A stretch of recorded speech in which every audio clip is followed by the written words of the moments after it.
ಅಪರ್ಣ ಅವರು ನಮ್ಮನ್ನು ಅಗಲಿದ್ದಾರೆ. ಅವರ ಕಂಚಿನ ಕಂಠ ಮತ್ತು ಅವರ ಕನ್ನಡದಲ್ಲಿ ಎಷ್ಟು ಸ್ಪಷ್ಟತೆ ಇತ್ತು, ಅವ್ರ ಭಾಷೆಯಲ್ಲಿ ಅವ್ರ ಮನಸ್ಸು, ಅವ್ರ ಹೃದಯನೂ ಅಷ್ಟೇ ಸ್ಪಷ್ಟತೆ ಇತ್ತು, ಸ್ಪಷ್ಟವಾಗಿತ್ತು ಅಂತ. ಅಂದರೆ ನಿರ್ಮಲವಾದ ನಿಷ್ಕಳಂಕವಾದ ಮನಸ್ಸು. ಎಷ್ಟು ಒಳ್ಳೆಯವರು, ಎಂಥ ಒಂದು ವ್ಯಕ್ತಿ ಸಡನ್ನಾಗಿ ನಾವು ಕಳ್ಕೊಂಡಿದ್ದೀವಿ. ಅಂದರೆ ನಾವು ಚಿಕ್ಕ ವಯಸ್ಸಿಂದ ಅವ್ರ ಜೊತೆಲೇ ಬೆಳೆದಿರೋ, ನಾವೆಲ್ಲ ಸಂಗೀತ ಪ್ರೇಮಿಗಳು, ಸಂಗೀತದಲ್ಲಿ ಬಂದಂಥವ್ರು. ಅರ್ಚನಾನ ಕಳ್ಕೊಂಡಿರೋದು, ಅಪರ್ಣನ ಕಳ್ಕೊಂಡಿರೋದು ಭಾಳ ತೊಂದರೆ ಆಗ್ತಾಯಿದೆಯಪ್ಪ ನನಗೆ. ಅಪರ್ಣನ ಕಳ್ಕೊಂಡಿರೋದು ಭಾಳ ಕಷ್ಟ ಆಗ್ತಾಯಿದೆ ಮನಸ್ಸಿಗೆ. ಇನ್ನು ಅಕಾಡೆಮಿ ಪ್ರೆಸಿಡೆಂಟ್ ಆಗಿ ಬೆಳ್ಳಿ ಹೆಜ್ಜೆ ಅನ್ನೋ ಒಂದು ಕಾರ್ಯಕ್ರಮ ಮಾಡ್ತಾಯಿದ್ದೇನೆ. ಅಪರ್ಣ ಅವರ ಮೊದಲ ಕಾರ್ಯಕ್ರಮ ನಾನು ಅದನ್ನು ಹಮ್ಮಿಕೊತೀನಿ.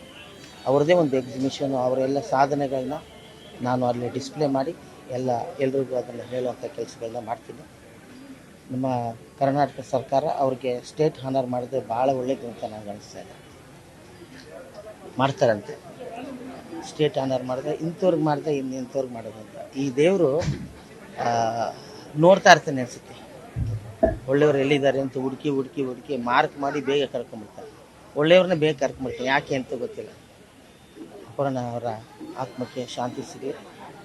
ಮೊದಲು ನಾವು ಹೋದ ತಕ್ಷಣ ಅಕಾಡೆಮಿಲಿ ಮೊದಲು ಅವರ ಒಂದು ಜೀವನ ಚರಿತ್ರೆಯನ್ನು ಬೆಳ್ಳಿ ಹೆಜ್ಜೆಯನ್ನು ಕಾರ್ಯಕ್ರಮ ಮಾಡ್ತೀವಿ. ನಮಸ್ಕಾರ. ಅಪರ್ಣ ಅವರು ನಮ್ಮನ್ನು ಅಗಲಿದ್ದಾರೆ.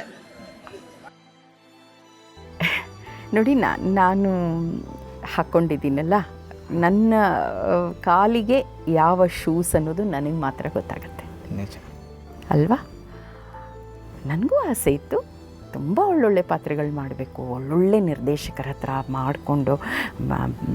ಯಾರೋ ನನಗೆ ಹೇಳಿದರು, ಪುಟ್ಟಣ್ಣ ಕಣಗಾಲ್ ಅಂತ ಚಿತ್ರಬ್ರಹ್ಮ ನಿಮ್ಮನ್ನು ತೆರೆಗೆ ಅರ್ಪಿಸಿದ್ದಾರೆ ಅಂದರೆ ನೀವು ಒಂದು ಇಂಟರ್ನ್ಯಾಷನಲ್ ಯೂನಿವರ್ಸಿಟಿಯಿಂದ PhD ತೊಗೊಂಡು ಬಂದಿದ್ದೀರಾ ಅಂತ.